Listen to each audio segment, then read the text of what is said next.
Welcome to this video that is registered in the headquarters of OIV today, 23rd of April, 2020. This morning we had a video conference. It didn't work all the way. We had a problem with the platform. We had more than 3,000 persons registered, and it happened that it didn't work because of too much people. So we're reproducing here the message that I gave this year under the lockdown conditions. I decided to keep the regular meeting of the OIV with the press on an online platform that it didn't work, as I said. And we invited all the media from all over the world, and that's an explanation of the problem that we had because we're overloaded. I first want to express our solidarity with all the countries that are suffering from this pandemic. This is a moment of grief and preoccupation. And our organization is also mourning friends, workers, winemakers, marketing operators, farmers and landowners that have died. This human footprint is far more important than economic consequences, which, with no doubt, will be enormous, with many wine-related businesses that might disappear and whole professional categories that could be reduced drastically. I normally like to think of the data and conclusions we present in this setting as a roadmap on which the sector makes its journey, which each year representing a step on the path. Nevertheless, this year, and more precisely right now, we are witnessing a tremendous change due to the current pandemic, which will impact significantly many aspects of the life of farms and vineyards, as well as the grape and wine production of trade. But this year, I would like to share some thoughts on the current situation of the sector that, like many others, is confronted with a lockdown due to the coronavirus pandemic. As we have seen, the Southern Hemisphere grape harvest has been the first since the COVID-19 outbreak. Notwithstanding the overall negative forecast in the majority of countries, the impact of this pandemic on grapes and wine production volume has been limited. However, social distancing and the precautions among harvest personnel, as well as the use of machines to conclude the harvest, like in New Zealand right now, has a cost. The recognition of the harvest and wine making as essential economic activities, and therefore not restricted by the lockdown, varies from country to country, and it's a fundamental thing for the variable to take into account. As I said, in this early stage, we do not have enough information and statistical data to provide an accurate forecast and anticipate the future scenario of the vitivinicultural sector in the future. However, we are in contact with our member states, and we do dispose of some qualitative information that I would like to share with you today. I'm not going to refer to the general macroeconomic framework because other institutions like IMF, World Bank, and the OECD are already doing this. And I won't either enter into the country-specific issues for obvious time constraints. However, I would like to share some aspects of this crisis that are specific to the global vitivinicultural sector. The main change detected so far is a serious shift between wine distribution channels. First, the radical disappearance in most of the countries during this period of the HoReCa channel of sales, also called on-trade or on-premises. For example, the Comité Vin estimates that in Europe, the shutdown of this important channel might bring down a 35% reduction of volume and could reach more than 50% loss in sales values. Of course, this impact won't be similar in every region of the world.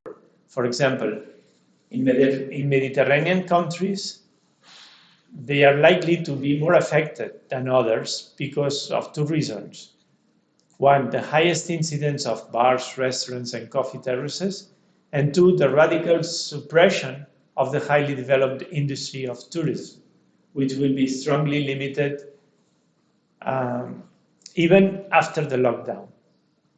Secondly, there has been a rise on the sales through groceries and supermarket, also called off-trade, since consumption takes place at home and not in these premises.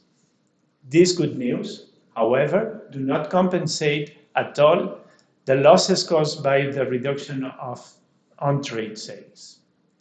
The intrinsic characteristics of the off-trade distribution channel limit the purchasing capacity in many aspects. For example, the offer is normally quite limited, low price oriented, and homogeneous across different players. This is a very different type of offer from the heterogeneous one characterizing the on-trade channel. Think, for example, of a restaurant wine list as part of their differentiation strategy. Finally, we can foresee a development of the distance selling or e-commerce offered by different virtual stores. Via this third channel of distribution, in this period, orders by households could not always be guaranteed because of over-demand of logistical and delivery services. Once this issue is resolved and the industry adapts to this new demand, the direct-to-home sales will certainly continue to increase in the future. An advantage of this channel is that the web does not limit the choice in terms of price ranges or number of products compared to the off-trade sales. In any case, even if we see a dramatic shift or transfer between channels of distribution, the overall expected balance is a loss in consumption, a reduction of average prices, and therefore an overall decrease of total sales values, of the turnover, margins, and ultimately profitability for industries and for wineries, especially those SMEs that are linked to more traditional distribution channels and that are outside the supermarket networks. The reduced demand will also have a direct impact on farmers and grape growers. In fact, in many cases, winemakers and grape growers are the same actors. It is also the case of cooperatives, where the income of the farmers is directly linked to the sales of the final products.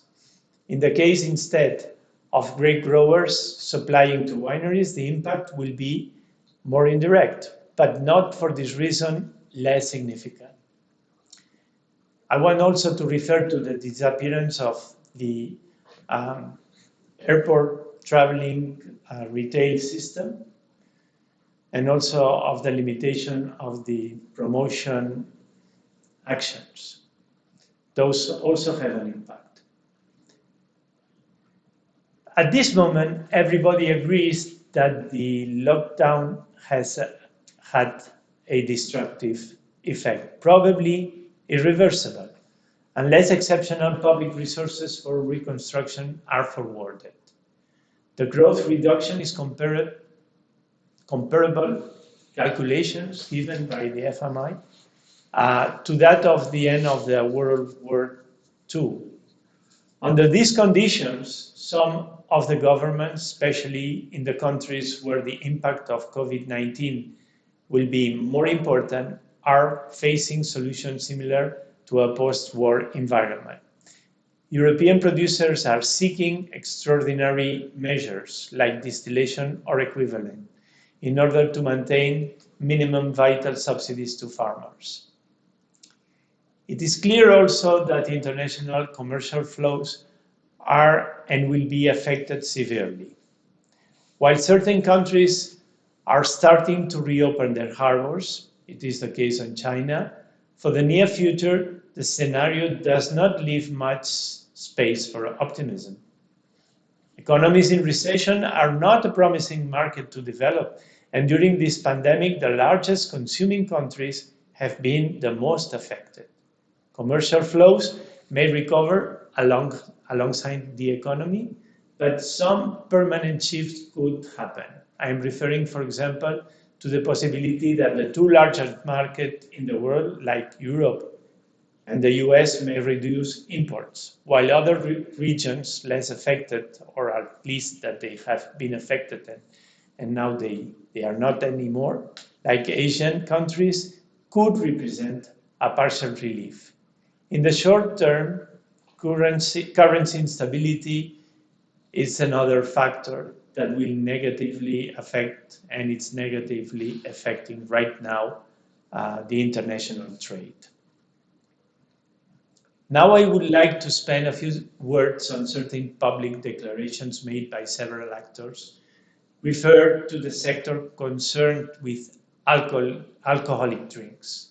Nothing in this environment of fear and grief justifies messages on health-related issues in any direction. I must emphasize that messages on positive effects of wine consumption are completely unacceptable and irresponsible. The same needs to be said for sending, under these circumstances, general claims or biased messages that follow ideological concerns on wine consumption, such as abstinence. It is immoral to seek communication opportunities based on thousands of people that are suffering at home or in hospitals these days. The works of the OIV follows a strategic plan approved by the General Assembly last October 2019, and it covers 5-year period till 2024. All the objectives and goals in this strategic plan are maintained and do not need a revision, in my opinion. On the contrary, some of the issues have been confirmed by the necessities created by this crisis. Adjustments can be made and probably will be made in the work plan.